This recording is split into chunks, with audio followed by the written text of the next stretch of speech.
An advisory is issued with this episode of Hullabaloo.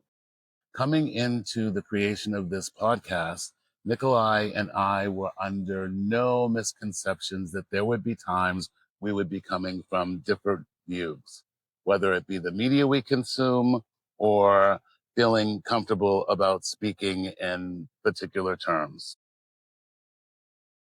I feel some of the discussion within this episode crosses a line bordering on more explicit verbiage and acts, which people of my generation may not necessarily feel comfortable about within polite company. We are both open to our opinions and our perspectives and have decided to reach for middle ground by making our own statements about this episode. For the more demure listeners or viewers, some statements made in this conversation are reflective of social norms and exceptions which may be granted to or through younger viewers. As adults, we ask you to comment and share with us how you feel about the content. Thank you for your time. Hi, everybody. It's Nico here. I just came in to give my own kind of personal disclaimer. This is our Pride episode. It's a special episode. I think it's one of our best episodes. That being said, because it was our Pride episode, I personally made some risque jokes, and that, that's why we have this disclaimers. So the solution Chad and I came up with was we would give people some warnings ahead of time so that way they knew what they were getting into. That being said, I also think there's a couple of trigger warnings that are worth having. We do talk about gay bashing in the context of Brokeback Mountain and also gay bashing in the Matthew Shepard case. And both of those things are quite gruesome. And so I think people should know ahead of time, considering that's not stuff that we usually talk about in Hullabaloo episodes. In addition, I also want to lay my line in the sand. The reason that we're kind of having this disclaimer is because of those risque jokes I made. But my reason for why I didn't want to remove them was because it's our Pride episode, and I personally didn't feel comfortable censoring anything that was queer material, even if it was edgy, in order to cater to straight audiences during our Pride episode. As from a value standpoint, that didn't really align with me. And so the solution we came up with was this. Either way, as always, we really appreciate you listening to the podcast. Like, comment, share, subscribe. Let us know what you think. And I hope you enjoy the app.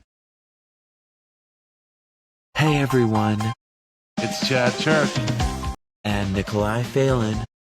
and we are excited to bring to you our brand new podcast, Hullabaloo. Cross-generational, media consumption podcast where two gay men from different generations watch movies, read books listen to music, and more, to bridge Gen X and Gen Z. I thought that was pretty good. Let's do another take.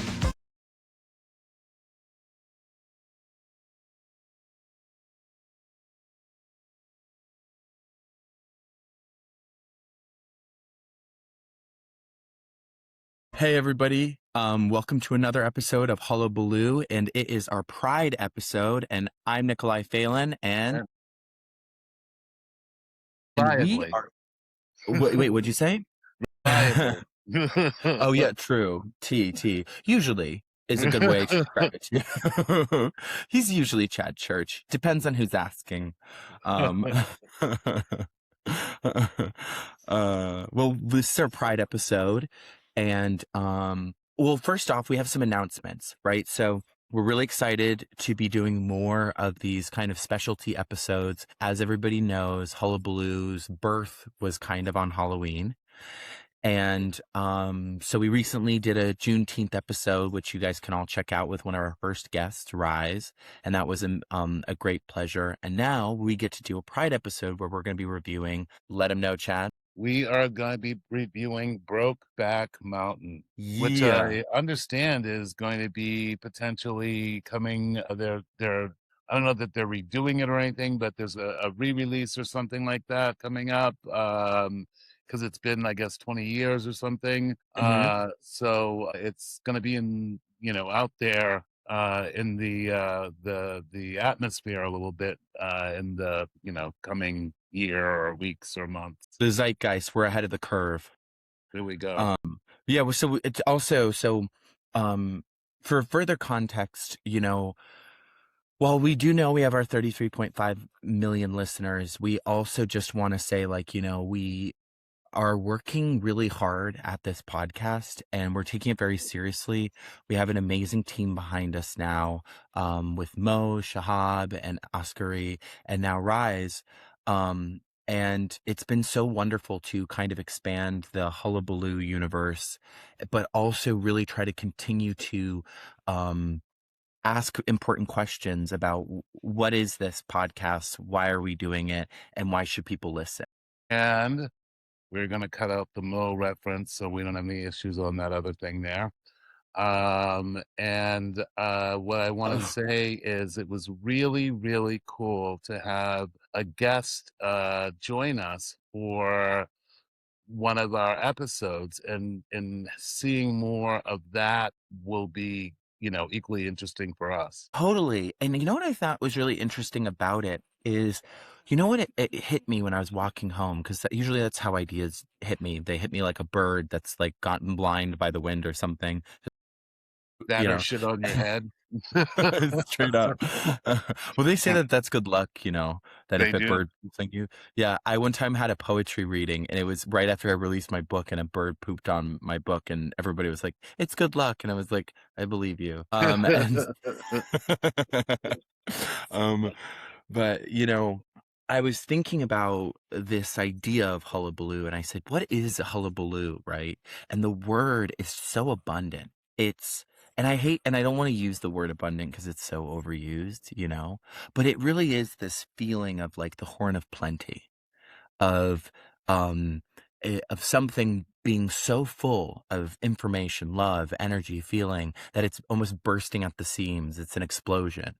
And I found that like our conversation with Rise, not only was it so um fruitful and interesting and engaging, but it was also there was something about it that felt like that's really what maybe the beauty of the future of this podcast could be, is this place where the title itself seems to invite that, right? It invites the moreness. It invites the idea of bringing in more perspectives, the idea of bringing in interesting conversations. And in the same way that we have we've brought in different art pieces together to have a conversation between them.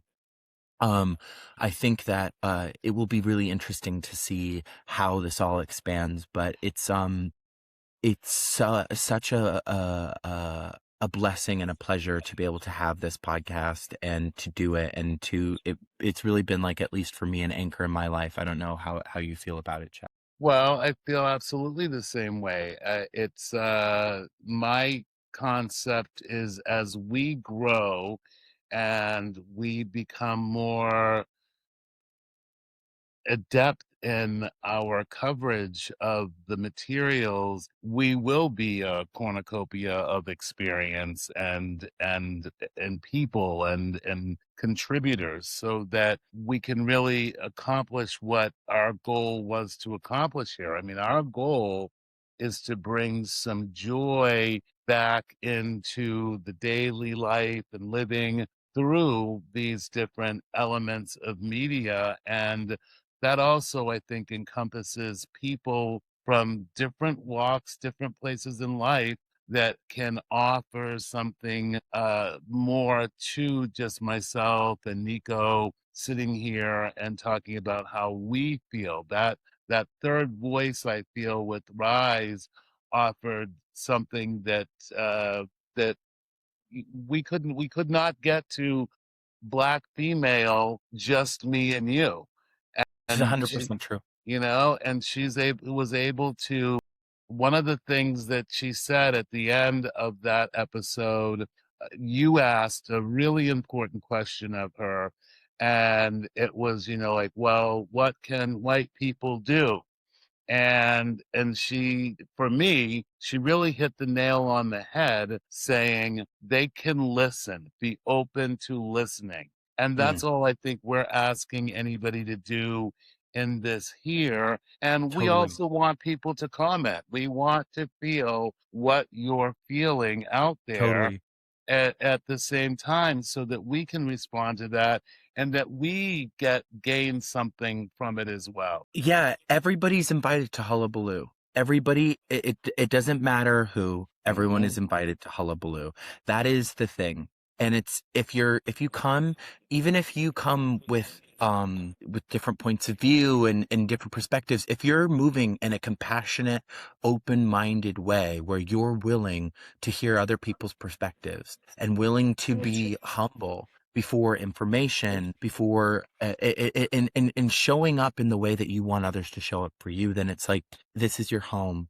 And so No with trolls, though. The trolls, y'all can go to some troll fest or right, something like that, if I know you're a troll, but the thing about the trolls is is that they when you think about, amplify the algorithm. well, I wasn't, absolutely, you could say that, right? But I also want to say this, that you never know when where somebody in their journey is going to wake up, and you never know when they are flirting or dancing next to their own awakening. And perhaps sometimes that trolling behavior actually comes from an actual admiration and infatuation, but it's layered on top of with shame and conditioning. And so we are strong-minded, strong-willed individuals, right? It's not going to be easy to really ruffle our feathers, or at least it shouldn't be. We have a caveat here, because I don't put up with a lot of garbage. I mean, I'll put up with a fair amount of it, but it brings me to a place where I've been really active on Facebook since Facebook became Facebook, and I have some friends and some people that I've grown up with, whom I respected, who I cared about, who I thought were great people, until this current, political environment, which is far more than political. It's a moral environment. Totally. When they started speaking from a point of view that lacked morality and backed up all of the garbage that we all know is out there. I don't care what side you're on, if you're a lib or if you're a, conservative, everybody knows what's right and wrong, and even the people that are doing the wrong. And I thought, well, this Facebook thing, I can engage with it and open a conversation with people who don't quite exactly understand what I'm saying, because then they'll offer to me what they're thinking I don't understand, and then collectively we'll come together with an idea of how we can engage together and find that higher point. And some people, it's clear, are just not here to find a higher point. They're here specifically to antagonize. And Well, of I'm course, not under the but big on that's that. but that You're is not part sure. of, here's my stance on that, though, is that I think we have to zoom out. So first off, the bigger the podcast becomes, the more trolls, as you say, are going to appear. Here's the thing. It is our responsibility to continue to be the captains of the ship, to demonstrate and behave in ways that show others how to behave. If we're fighting every little fight, let's say we had 33, what are we showing our 33.5 million listeners? That they should fight every little fight? That's not actually beneficial. It's No, not no, good. I'm No, not up for that either. No, I know, but what I'm saying is I know that your like perspective is very like you don't put up with stuff, but I'm telling you that like in a grander scheme and in a grander sphere or in a grander stadium, the way that the way that we engage in our normal day-to-day life is not conducive to surviving or not exhausting ourselves. Once you get out into the World Wide Web, and there's a reason that those people who are trolls exist, or the reason it's a reason they engage, or that these types of campaigns happen, and it's because it is effective. If they can find somebody who responds, if they can get somebody to get them to come back, they know that they have that power to be able to neg you, and then that actually is more effective at opening you up to psychic exhaustion. And so I'm gonna you're say, no, it's okay. That's like this I damn just spot. feel, I have lived an entire life of just doing that. Oh, but you just let it go, let it go, let it go, and not speaking up as a black man, and not speaking as a gay man. There were times when I was confused about who I was, and I let somebody say something that, and there people are welcome to say whatever they want, but I allowed it to go by, and this is kind of great because of what we're talking about today. I allowed things to go past that I wasn't doing my community, the community, our community Right. any good by not saying, hey, that is unacceptable behavior. Totally. And we don't tolerate it here. Okay, I think if you're talking about like hate speech, or if somebody's coming and being explicitly homophobic or racist, I think there's a way of calling it out that is effective at letting people know that it's not something that you stand for. But also I do think that, like, I don't know what we're referring to. This isn't we're kind of referring to the future problem.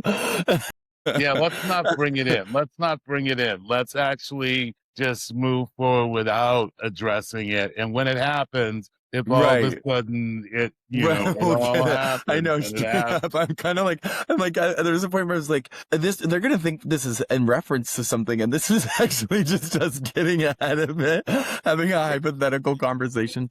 Hullabaloo. So that was our new section that's called Hullabaloo Hypotheticals, where we just discuss hypothetical. This does bring me to actually something we do have to cover, which is okay. So we have decided to institute a structure for episodes moving forward, because as I mentioned before, one of the things that I think will make it easier for audience members not only to sink their teeth into is but also for us to show up and to continue to have really interesting conversations, but also bring in this sense of variety, is by having different sections, like different blocks.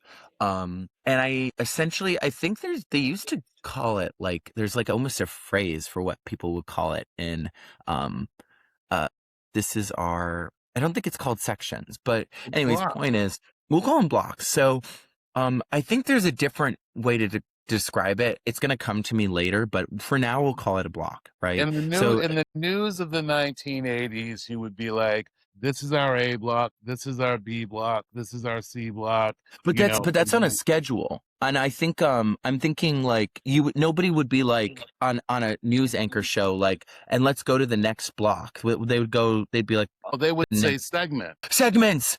That's it. Thank you. That was it. That's what I was looking for, was the word segments. I Behind the needed scene, you segments. call it a block. Right, exactly. Okay, good. So behind the scenes, you guys just got the curtain pulled back on Hullabaloo behind the scenes. We call it blocks. However, as far as our 33.5 million listeners know, it's segments. So essentially, at the top of every episode, we're going to have a little catch up where we talk about like the stuff we're talking about now. We're catching up with each other, especially if we haven't had the chance to really like have a phone call during the week. Usually we probably call each other 2 or 3 times a week minimum, but whatever it is, we'll do a little bit of a catch up. Then our next section that we're going to be doing is called Hullabaloo Recommends. Then we go to our Hullabaloo headliner, which is the main topic of the day. Then we give our ratings, and it's a wrap up. And that's going to be essentially our structure from now on. And this is what we're going to play with and try out and see, how it feels, how it goes, and if it gives us actually some more creativity to experiment with when you kind of have the lines drawn, so you have to think outside them. Sometime we'll get really big and we'll be able to say, like Jennifer and Pumps, roll the tape, XYZ.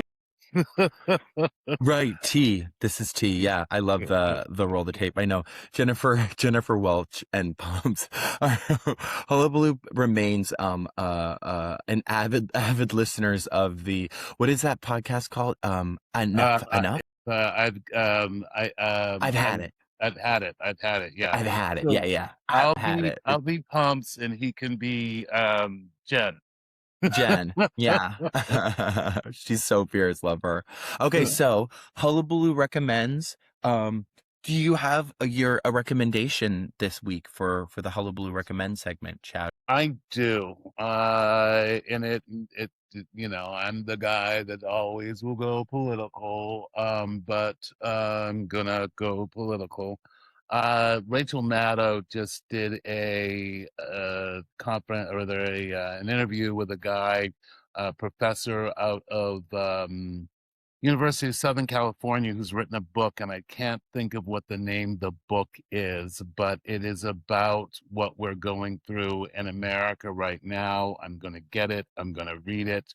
It talks about how the right and some of this nationalism and such has always been connected to the KKK and so forth, and how this started out after World War II, and that all of these splinter groups are really one group, and it has been their goal to unite in the way that we're seeing things now. And I think that in this point in time, it's really important for people to understand the dynamics that are going on in the world from this perspective of not only the far right, but also this billionaire class that's out there doing so much to make things difficult for the very people who are supporting them in their efforts, buying islands and trying to hunker down as they take advantage of the people that are. What is it? Is it called? So who is the guy who wrote it? He's a doctor, a professor out of the University of Southern California, and I can't think of his name offhand. But Okay. and I hate to recommend. Is it Stephen J. Ross? Yes. Okay, so Stephen J. Ross. J. Ross. Let's see. So she wrote an anti-fascist, The Secret War Against Hate. Yes. Okay, it's The Secret War Against Hate. Thank you so much. Of course. You're really good at the double tasking here, where you're on the computer and doing the podcast. I'm not so good. I'm Gen X and Gen Z. I saw a clip of Amy Poehler talking about drinking out of the water hoses and all the kids wearing keys around their neck. And I was like, the way that Chad would have a heart attack if he saw this is it would give him everything he'd ever wanted.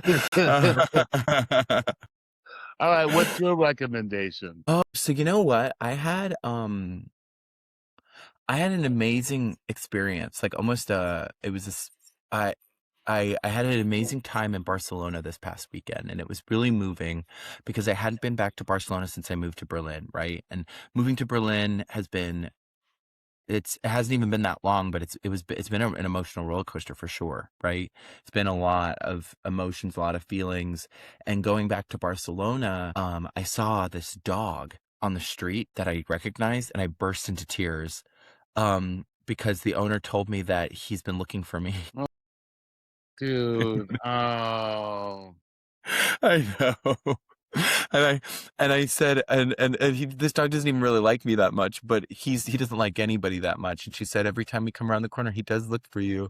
And I was like, oh my God. And as I was petting him, I started to cry. And I said, I just moved to Berlin and I'm new and it's so hard, but I love Barcelona so much. And I came to this realization because what she said is I bumped into her a couple days later and she was like, well, Barcelona's your home, like you've been here for so long and we're always here. And then when I saw her on the street one more time right before I left back for Berlin. And she just said, whenever you want to return, we're always waiting for you. And I was kind of like this feeling, it made me come back to Berlin with a different feeling of safety where I realized like, okay, Berlin is like, I'm living with my cool cousin who knows everybody and they're not as loving and they're probably tougher on me, but they're like, it's like you're growing up, right? But Barcelona is like living with my grandparents or something where it's like there's the hardest part about leaving was the fact that I just always knew love there. And but it did make me realize like I had all these people that I love there and they are there. And I went to Sonar Festival, which I need to check to see. The thing about Sonar is, and here's my complicated feeling about it, is that it was partially funded by KKR, which is like Israeli something or other, right? But it's also partially funded by the Catalonian government, and it's the best.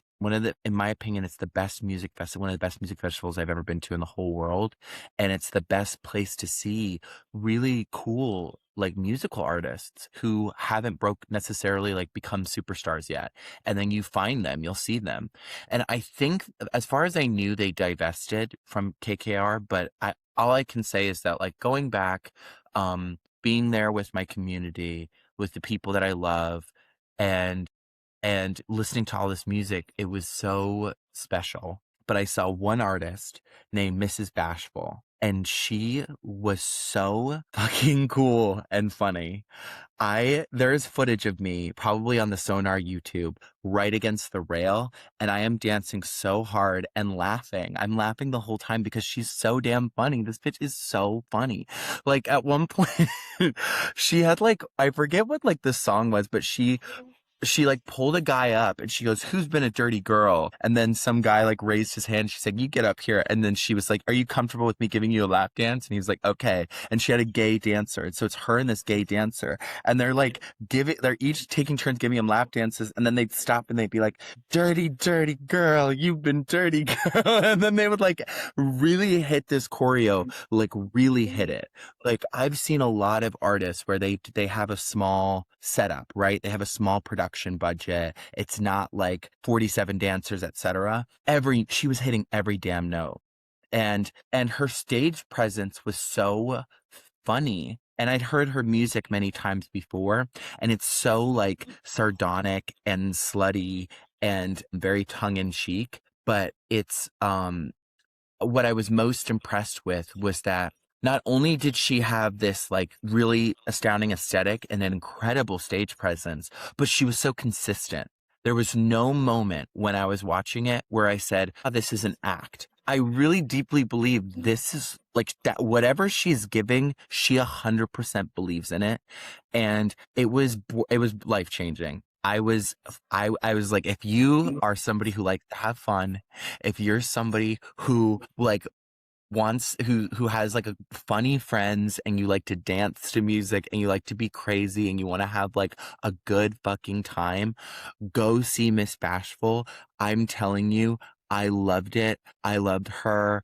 And I was so happy to find out she lives in Berlin. And I was like, and it was such a great feeling to be like, okay, like she's Mexican American and she like became who she was because she moved to Berlin. And I go, it was really great. So that's my recommendation. For the people in the audience people who are listening, we would love to hear everybody sound off in the comments and in the comments, in the replies, posting your stories. Let us know if you've heard of this book by Stephen J. Ross, The Secret War Against Hate. If anybody's read it, Tell us what you thought about it.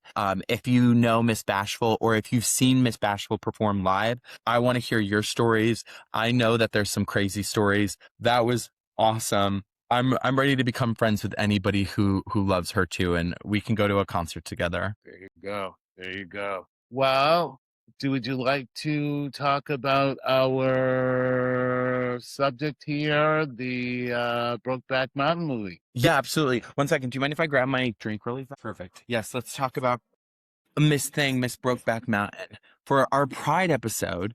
Yeah, and so because this is our Pride episode, like, first off, I think it would be interesting to talk about how Brokeback Mountain was really important for Stingray, which it's so funny that Stingray just haunts over the podcast, but I mean, Stingray was what brought us together and was the journey of going on and of writing that script was truly getting in a car with somebody and just going, let's travel across the nation and see where we end up.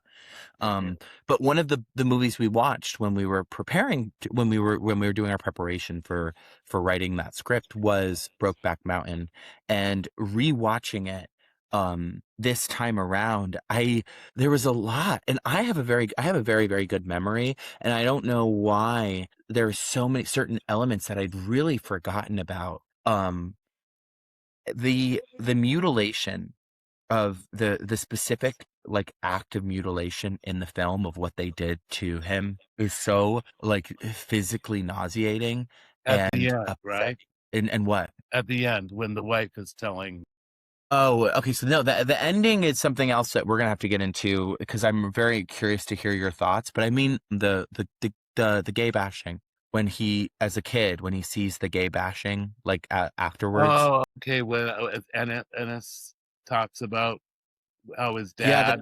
yeah, because we don't know that his dad did it or if his dad just knew about it. The whole film is it revels in a sense of mysterious menace and violence. That the mystery that seems to pervade their life is really a reflection of the mystery of the violence that awaits them should they come out. Yeah, well, and that was so much of certainly that period in time, and it went right in through the 70s and the 80s, and even into the beginning of the 90s, where people started to get an idea better of what's going on, or what had been going on. I mean, that you come from a generation that where you were lucky, where I mean, I feel like the minute you knew that you were gay,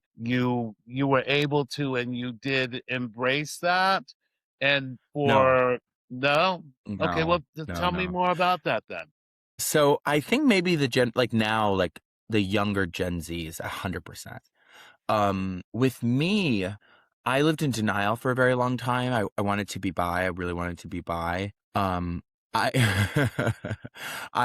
I was one of those bi quote bi gays who was like, I obviously am into women because I respect women. You know, that perspective where they're like, I really believed, like, because I loved women that I could make love to women, and that my adoration of them meant something.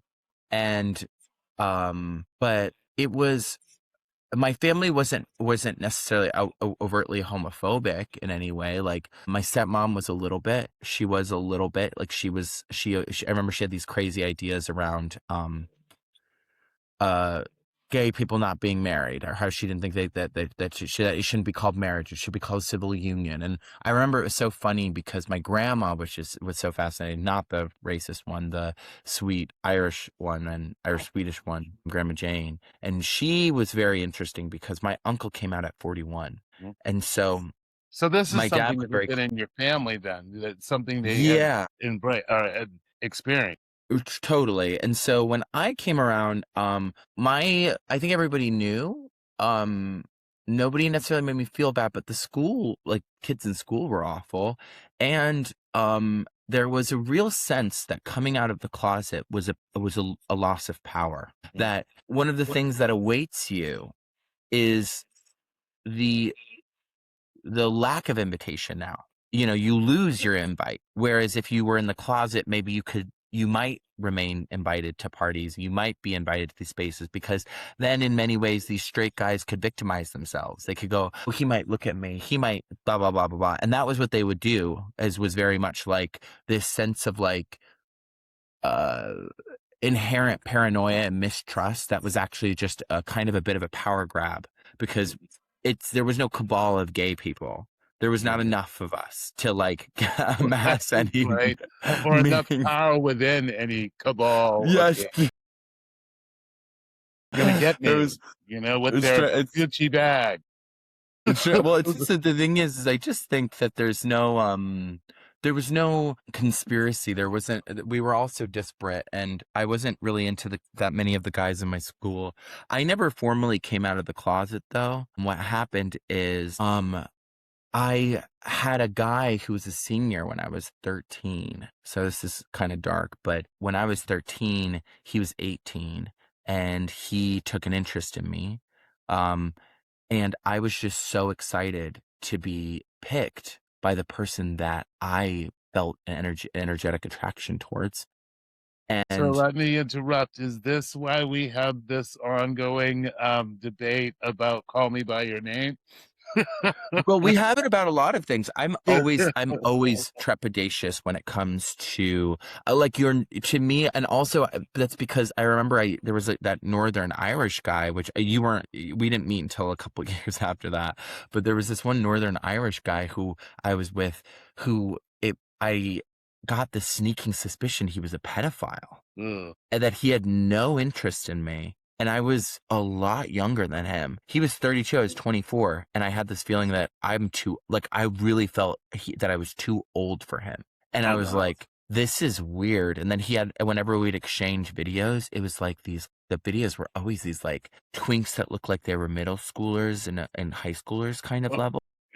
No, it's so I have, there's some, that was like stuff. And then I did get groomed when I was 13. So I was, but I did love him. Like he was, I thought I was going to marry that guy, but my mom knew better. And so that's how I came out of the closet. She found out that she read my messages and found out that I was seeing this guy who was too old for me.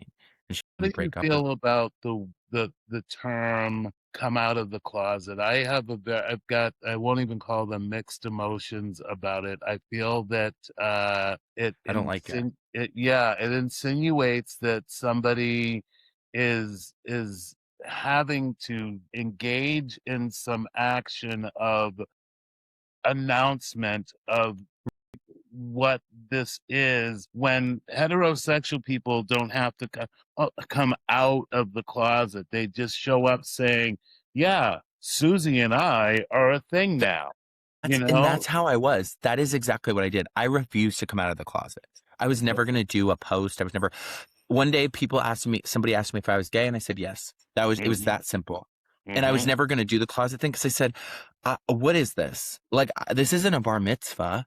You guys aren't waiting to celebrate me. You just have mysteries. You have your own bi-curiosity. You have your own sense of desire. You want to know if you can get it. And that's between you and yourself. If you're too afraid to ask me, and you want to go to all these people and ask, you can go fucking do that. I don't care. But don't expect me to make a goddamn Facebook status that's like, I'm getting up, guys.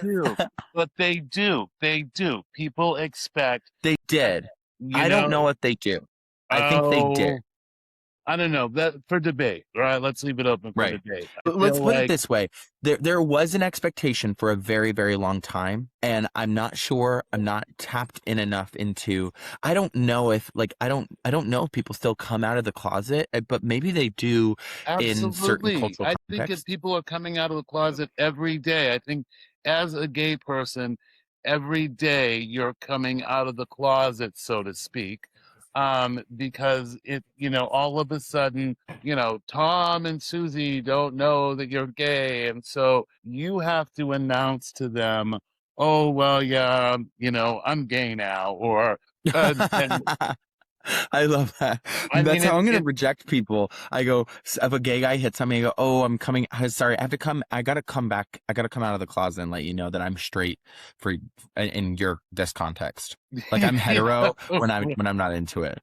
it's just, it's ridiculous. I think that there's so much pressure put on the gay and lesbian community and bisexual and trans community that that is not put on the heterosexual Right. community, and they have it's very similar to being black in a situation where you are amongst a lot of white people. There are expectations of you to do something that where there are not expectations of them to do something. Right. Totally. And it's you know, it's not incumbent upon me to meet somebody and say, oh, I don't believe it should be incumbent upon me to meet somebody and say, oh, well, by the way, this is who I'm, you know, I am sexually. It's a Right. discussion for the two people that are gonna do the sexual we thing. should step it up. It's like, God damn it, if you're gonna come out of the closet, don't even just come out of the closet. You come out of the closet and announce your role. And when you're announcing your role, start telling us about your fetishes too. I go, hi guys, I'm Nikolai Phelan and I'm a fisting bottom. Like, Anyway. let's make the straights regret it. Let's go. They go, and when I get fisted, I like to use Crisco. And sometimes I put a little olive oil in there. And sometimes when I want it really spicy, we put a little pepper. Me blush. You are making me blush. We sprinkle in the black pepper with the black pepper grinder, and we put it in the Crisco in my fisting lube. Anyway. But I'm like, don't you think these people, like, for everybody who has these expectations, I'm like, let's just give it to them. Let's give it to them so damn hard that they go, actually, you know what? I'm not going to ask. Yeah. Oh, no, I'm not interested. Because I'm not interested in what anybody is doing in their bedroom. I'm interested in furries. Huh? I want to know about the furries. If you're a furry, come out of the closet. Tell me if you're a furry. But I'm ready to support you. I really want to support you. I want to clap. I'm going to come. Tell me when the convention is. If you're a dancing furry, let me know about that because I love that. I love a dancing furry. Oh, literally. I go, I think the thing about the coming out of the closet is if we're going to do it for one thing, we should be doing it for a lot of things. I go, if you are if it's just supposed to be like you're living a little bit different, like if you're a swinger, you should be coming out of the closet. Come out, tell us you're a swinger. You know, let me know. They don't let you. I'll tell you what, like I have been around the swinger engagement before. You have a swinger, you attract swingers, you have a swinger magnet. I honestly guess. And I like, you know, I was very demure, let's say, and and immature, you know, and and so the whole process for me was a whole different thing. I thought, you know, this is a thing over here for me, but you know, I really was taken by, and you know, I would say in love with this girl for a long time, and you know, had run the gamut as far as my gamut went with you know, between, you know, dudes and chicks, and you know, and finally the swinger thing happened that kind of forced my hand as a like grown ass adult. And I was like, you know what? Like, it seems like, you know, if you're gonna use averages and numbers of like, you know, for when you are finding yourself in this moment sexually or just attraction wise, why don't you really explore that and know better exactly who you are? Because it's hard when I think a lot of gay people don't necessarily get or feel like they understand who they are until, you know, they come out of the closet. and, Right. I wish Lindsey Graham would do that. I wish, all of these I wish different, he'd walk out of the closet and directly into a pit of lava. Like, I want yeah, his closet to be located right above a pit of lava. I want yes, or us to go, after Lindsay, we're here for you, Lindsay. And then after he walking steps off out a and just cliff, into the after fire. walking off a cliff. Straight up. Off the cliff, into the lava. And then we all go, we're proud of you, Lindsay. I mean, who crashes Grinder every time they get together? I know. I'm like, I almost want to go be one of those prostitutes for that weekend just to get the tea. Just to get the tea. When we look at things from a human point of view and not From a human point of view. Because of the dog humping so I think we do a much better job of just being real and accepting people for who they are. It's none of my business what you're doing in your bedroom unless I want to tell you that, right? And right. The expectation is it does reveal it's a reflection of a hierarchical thinking, but that's why I believe that it's not so common. Like, I don't know. I know that trans people do coming out stories, because being trans is such a journey that there is some sense of like, it's not even that it behooves an announcement, but if you're going to have the public support you, like through GoFundMe, etc., then you kind of have to let people know that this is what's happening. Please support me, etc.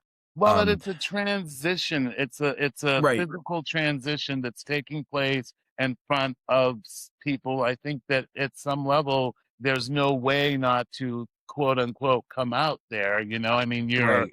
going to be this, he one day and she the next, or vice versa, or they, and so there's an element to that is going to be coming out.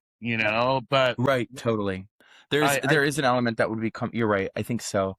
let's talk Well, okay. about So these let's talk guys. about Brokeback Mountain. Yeah, Let's talk about it. I think one, you were talking about that when Ennis's father shows him and his brother what that what happened to this gay guy and how Right. that affected Ennis his whole life. But you were saying the brutality of it. I'm wondering kind of where you were going with It was how a that. reminder that the hatred and shame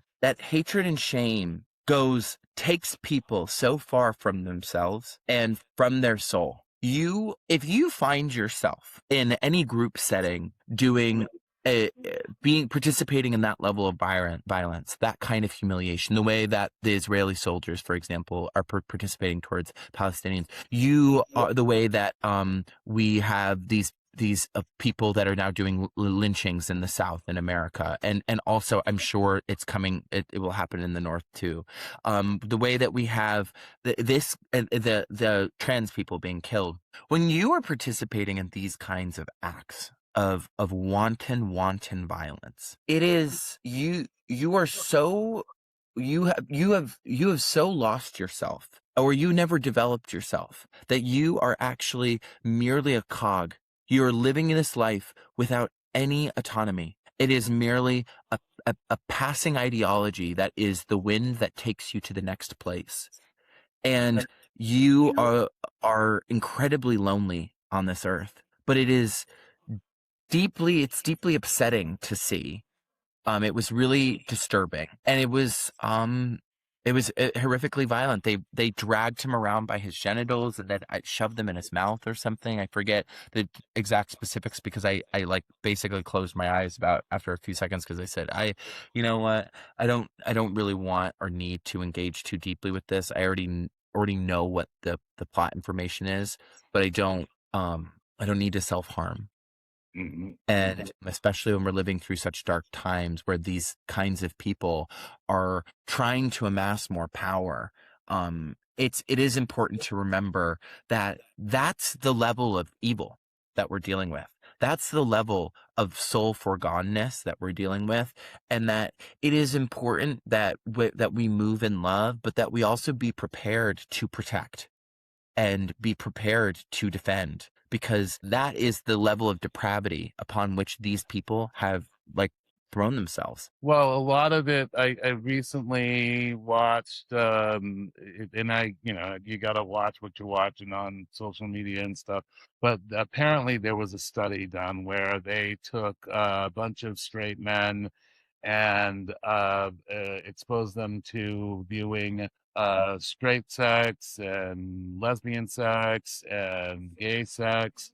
And they were able to monitor how excited they were for anything. And it was straight men that were homophobic versus straight men who weren't. And there were a number, the way the numbers worked out is all of these homophobic men ranked far higher in their excitement when they saw gay sex. So it is at some level, hiding it under the covers, right? And Right. not coming to terms with one's sexuality, which is not good for anybody, right? Right. The And repression distorts the soul. And there you go. Distorting the soul, it ends up being a situation. Well, now they're ready to, now that their soul's distorted, they can act in such a violent way and, this group poisoning that allows them to do these kinds of things. I mean, Matthew Shepard, that poor guy should have, I never had to go through what. Can you imagine the loneliness of being strung up on a fence in the cold of Wyoming in the middle of the winter because some people are not well in their own heart and soul? It's absurd that anybody should have to go through that at all. So one of the things about this movie that I really appreciated was the soft intent of these men, the caring and the emotional exploration in their process during this time in our country where it was so prohibited, and right. that because men can, straight and gay, can have a tenderness, and I think we lose a lot of that and just the way that society portrays men. You don't have to Right. be, We Joe don't.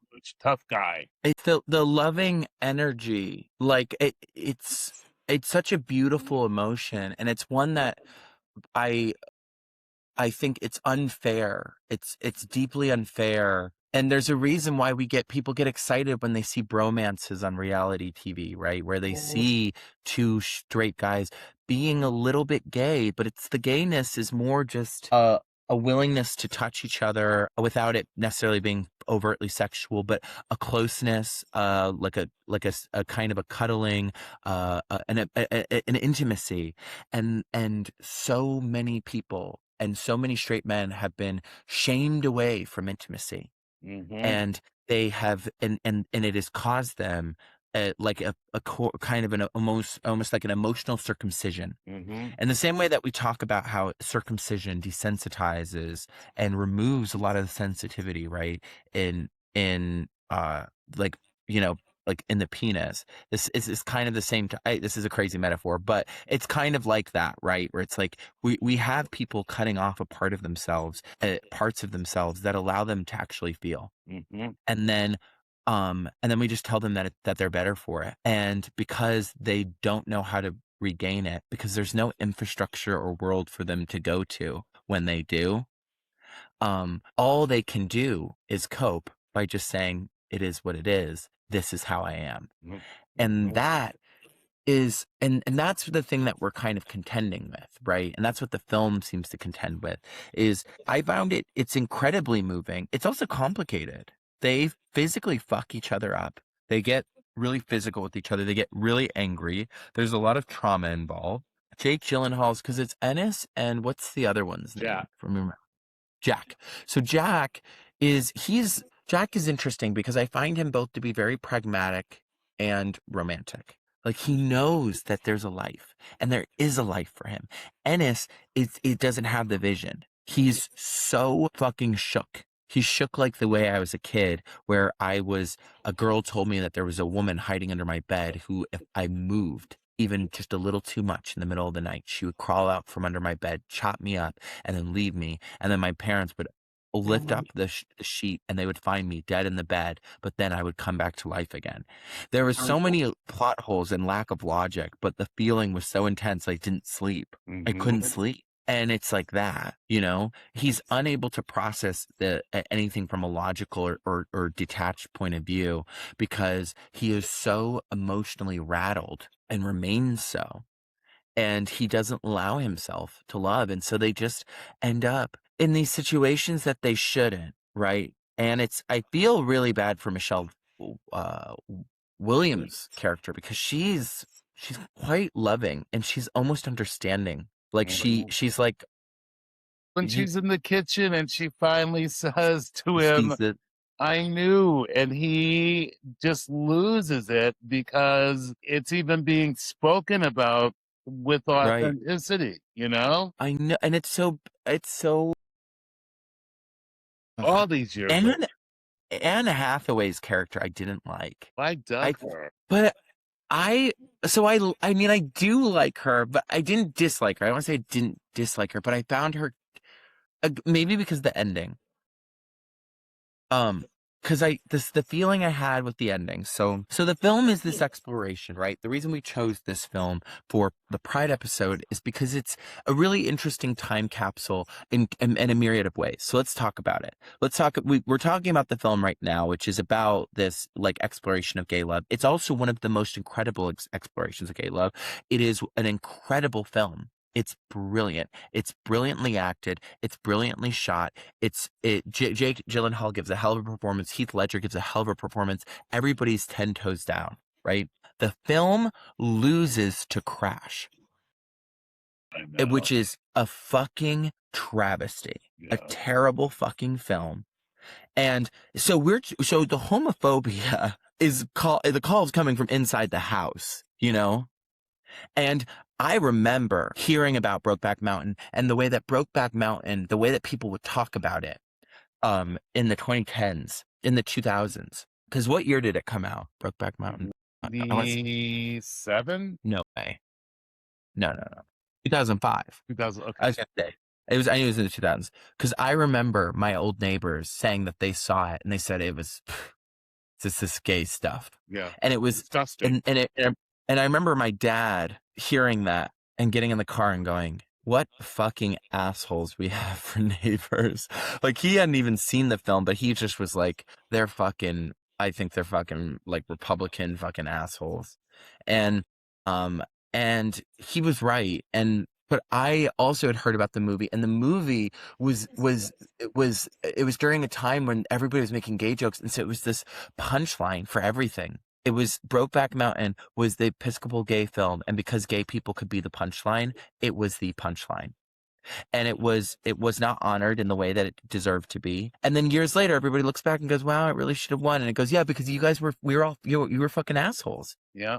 Well, it's funny because, you know, where Brokeback Mountain, when Brokeback Mountain came out, it wasn't like it was the first film that explored this. In the 1980s or 70s, there was a film called, I believe it was Making Love.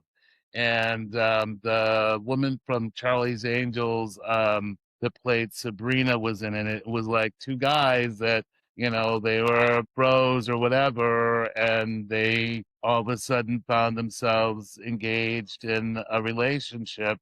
And to me, it's funny because I remember back in that long ago that like my brother, who was like Mr. Macho kind of whatever, he even went to see it in the theaters because it was such a shocking thing at that point in time. Right. But it seems like to me that it was accepted more that much further back. in time than it was when Brokeback Mountain came out. It was like this big thing for people to get their heads around. And I feel like Well, the AIDS crisis is at the center of this too, which is what was the film called? And let's see what year that film came out. Making Love. Making Love. Okay, Making Love, 1982. Yeah. So this is probably like, and the AIDS crisis went all the way into the 90s, correct? It was like, So it was earlier before. So then, because that's when once Reagan came into power, there was a societal neglect of queer people and gay people that became a kind of cultural norm. And then when we had like the jackass post 2001 generation, right, where there was again a sense of apathy, and gay became like this popular, not only this super popular insult and this way of expressing a certain kind of not only masculinity but cruelty. And once again, we had flown far away from the sun at that point in time. America as a people lost a lot of our cultural cachet following 9/11 because we just became like fucking, like, it was like the eagle became the symbol of everything, and we lost our art. And when we lost so many gay people to the AIDS crisis, I think that was another huge shock, because then what were we left with but with these like tasteless straight people who then are making the rules of culture, and you're just like, what the hell? But what I want to say about Brokeback Mountain is, what's very fascinating to me is the ending. And the ending, which is spoiler alert for anybody who hasn't seen it, skip ahead, but the ending is purposely ambiguous. And in the short story, it's a little bit more clear, but Ang Lee chose to do it in a way that was really like truly like on the line, the borderline, where it could have been one of two possible interpretations. And what was really fascinating about it is that when they did the recording with Anne Hathaway of her saying this bit, because what happens is essentially we have Heath Ledger's character finally reaches out wanting to be with Jack and find out where Jack is and see what's up. And he calls to find out that Jack's dead. Well, he sent a letter and it said that it came back deceased, right? Yeah. And then he calls the wife. So he calls to find out, and she says that he died because of a tire. A tire blew up. And there's this inherent question of, we know that Heath Ledger's greatest fear is gay bashing. And so there's this kind of montage of it. That's what he believes happened.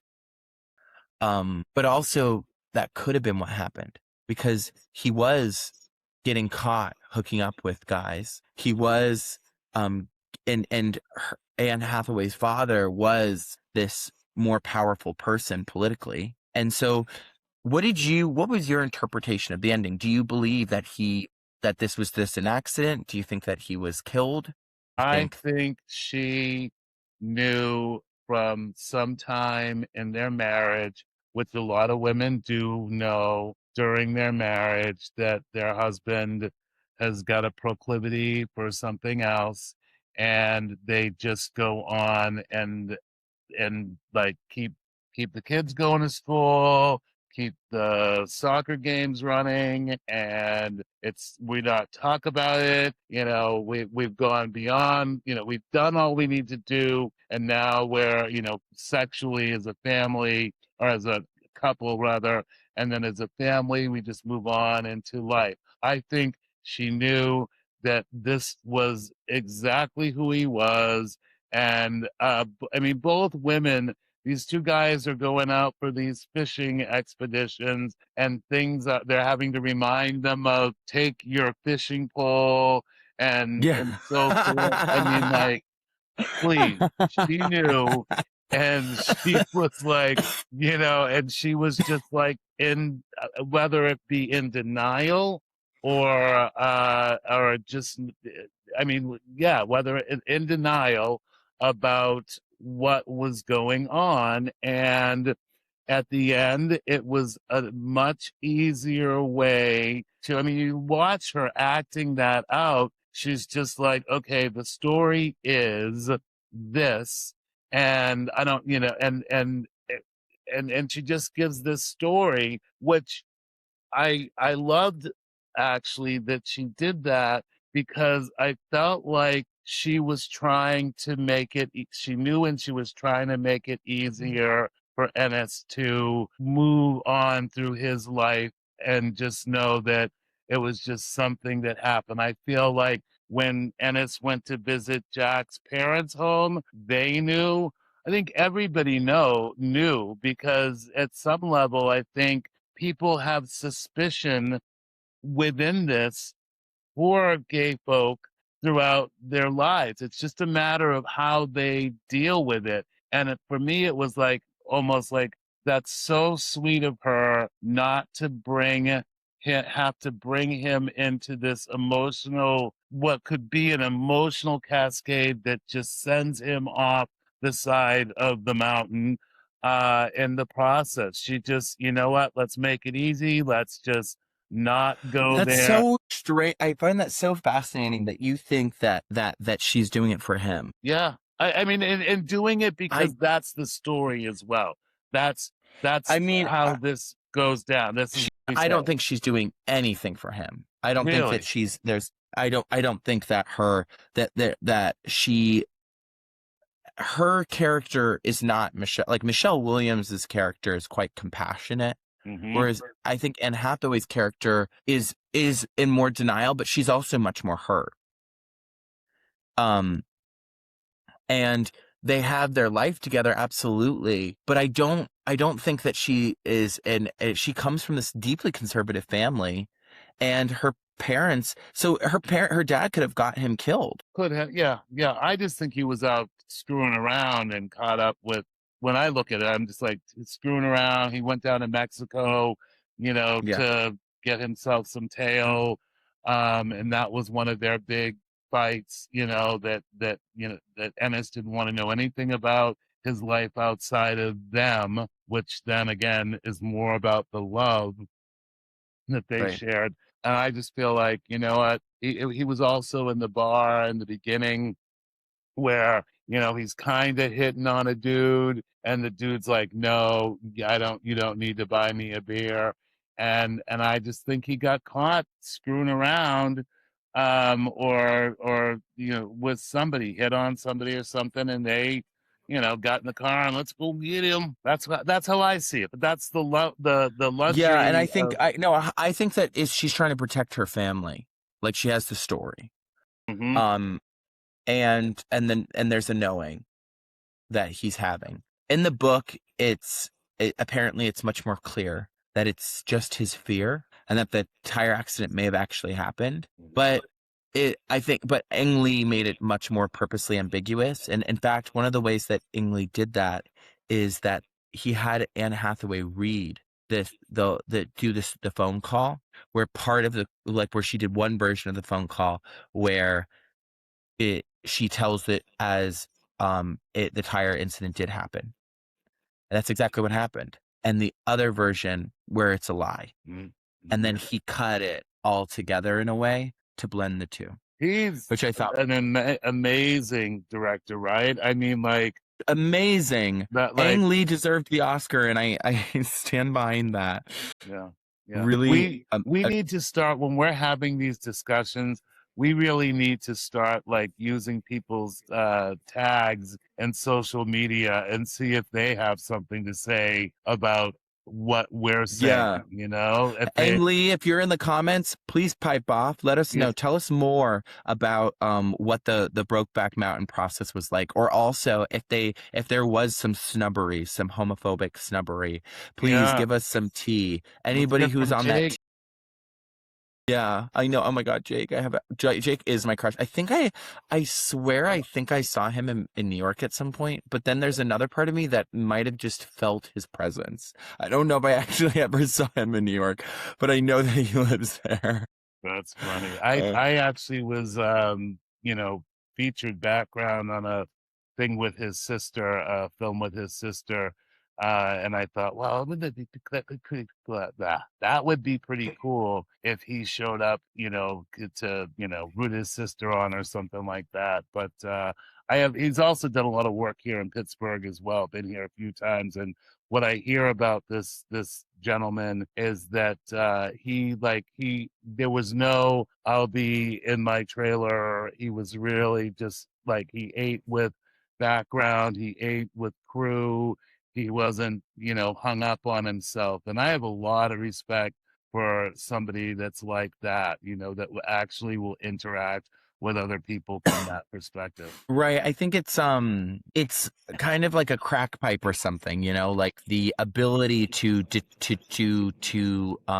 remove oneself and put themselves in a pedestal is made available to certain kinds of celebrity.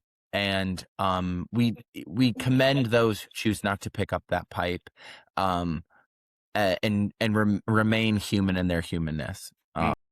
And not because it's necessarily like they're doing anything so special, but maybe because we don't know how good it feels to go that route, because it's like a drug of some sort. But we do know that there are many people who, once they went that route, they don't come back from it. So it must feel pretty good. Like it must hit, that when you drop that acid tab, it certainly, it lasts. I just can't imagine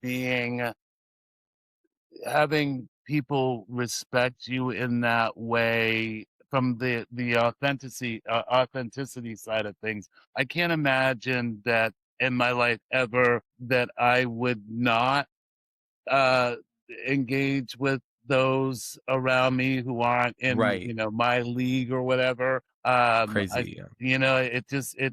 And how do you actually then really truly become a master in your craft? You have to Straight up. be there to understand what it feels like for the average garbage worker, the average cop, the average, have some understanding of what these people are about in order to, play those roles, I mean, Well, sure. just any artist, you have to, yeah. I think you have to cultivate a sense of curiosity. Yeah. Yeah. And so in order to hats off to Jake Gyllenhaal for eating with background and I'm sure Taylor Swift wouldn't love that. She made a 10-minute song about him 10 years after the fact, about how he broke her heart, and the subtext was that he groomed her, which is whatever. I don't know. I'm not gonna comment. Let's not get the Taylor fans after us. I know. Let's not get the T Swifties, honey. I don't want nothing to do with that. Just so they know, I'm an Olivia Rodrigo fan. I should have recommended that. Anyways, next episode. Okay, so let's get to Carla Blue. What was the scene that was, your best scene? What's your best scene in this film? I guess it's cliche to say I just can't quit you. I don't think it's cliche. I just love that all we have is fucking Brokeback Mountain, and they've got the mustaches and there's something about the secrecy that amplifies the emotion. Like when I had a secret romance with the 18-year-old, because it was so forbidden. To me, it was quite intoxicating, and the emotional stakes were so much higher. And I see people who in the comments online when I was listening to him, where some people saw Jack as being idealistic, but I felt Ennis was not realistic at all. Ennis was living in a reverse idealism and a pessimism that was as flawed and as fractured as somebody who was living in a fantasy land. And I think that Jack had an incredibly strong sexual impulse, which I relate to, but I don't think that he was unrealistic. And I felt it would be so difficult to be so emotionally attached to somebody who was so stuck. Well, mine is when Ennis goes to the parents' home. It's like he really gets a feeling for how Jack's life developed from that home. And the father, who again, I feel like dad knew what was up. Dad, you don't talk about these things. And the mom was just like, and she knew, and she's just like, because I believe moms always do. Moms do know. And she's just like, would you like to, after he says you can't spread the guy's ashes where he wanted to be spread, I'm taking this away from you too.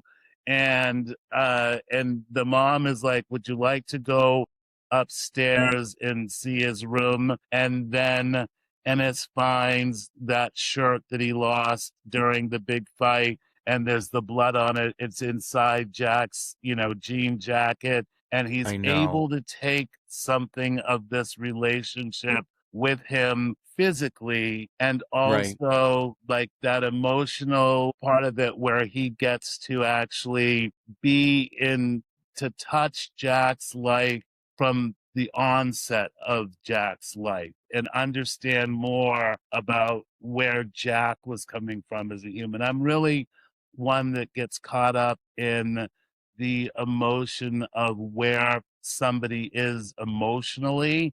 And I feel like that if there was one gift that Ennis was able to get out of this, was to know that Jack did love him that much, despite his, need to go get it elsewhere, that he kept that all those years and it was that close to him. And tell you again, if that was hanging in his bedroom closet, his mother knew it was there. Right.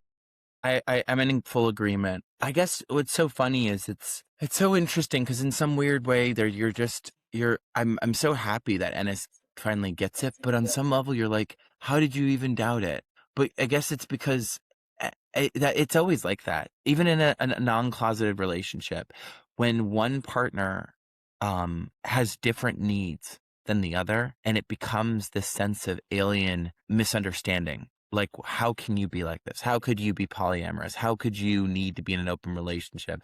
How could you want to be fisted, if we bring that back up? I mean, that's so explicit, but it's pride. And so, but I'm in Berlin. But it's so funny. So funny.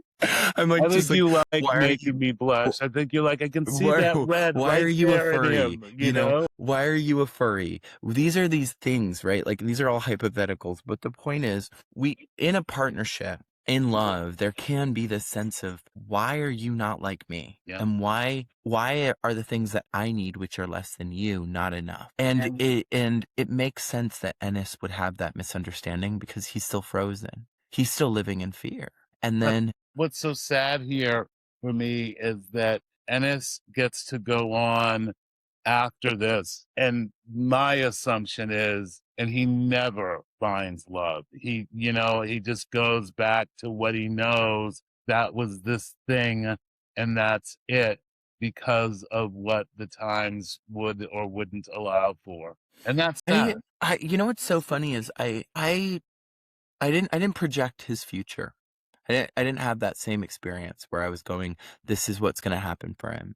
But maybe it's because I, in my own personal life, have seen so many people that I thought were going one way. They were stuck for so many years. And then things happen and then change. And so with Ennis, he's now lost that person, but he also has the knowledge that person loved him. That's immutable. Mm-hmm. And when you have that information, the information is valuable. And it's up to Ennis to decide what he wants to do with it. But it's also a crowbar into his heart where maybe a little more light could get in, and maybe along with it, more possibility. I think it's a good time now for us to move on to the rating section of the rating segment of Hullabaloo. So I'd love to hear your rating of the film and it's a 10.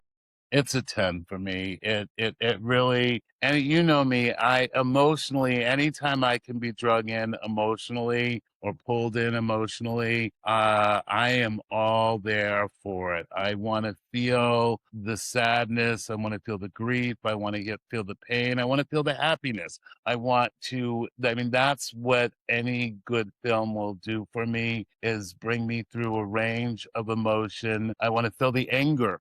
Anything that is there to feel in a film, I want to feel. And Ang Lee put together such an incredible, from the cinematography to the just the scenes with everybody, the kissing scene when Michelle Williams sees them meet outside and Yeah. just Oh my frozen, God. and then just goes back to motherhood, uh, I, Totally. I feel like the guy hit every single nail on the head throughout the film, and I could watch it time and time again, and I could watch it if it were, even if it had been a story about two straight people, I could watch it in that same way, because it hits those notes where we're feeling the emotion of somebody in love. I think it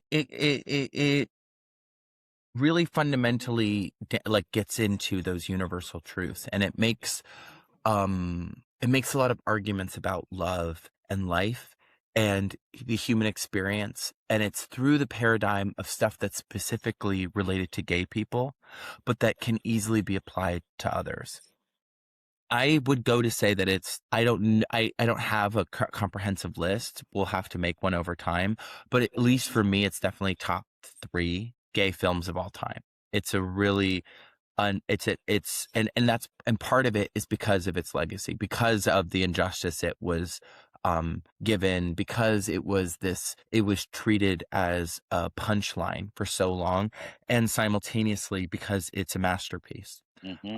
So yeah. And in some ways almost kept in the closet, Yeah, it was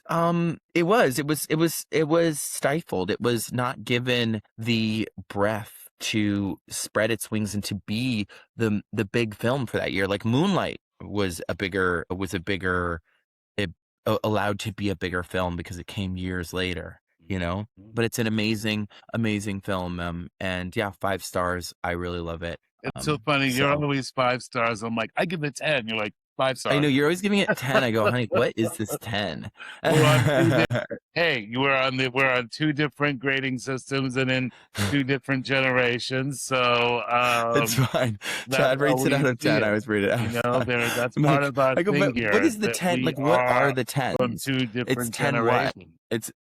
It's 10 points, 10. What are the 10s? Like, what's the... Just like 1 out of 10. Okay. Fair enough. I could say I give it 100. I give it an A. I give it a B, right. C, D. Right. True. Okay. Well. Okay. Fair enough. You're allowed to. Chad's allowed to do his 10s. I guess. No. 10s are used in like the Olympics, so that's fair. Okay. Yeah, it's used in ballroom too. Okay, well, that was another episode of Hullabaloo. This was our Pride episode. Please, everybody, if you enjoyed this episode, like, comment, subscribe, share with your friends, share with your family.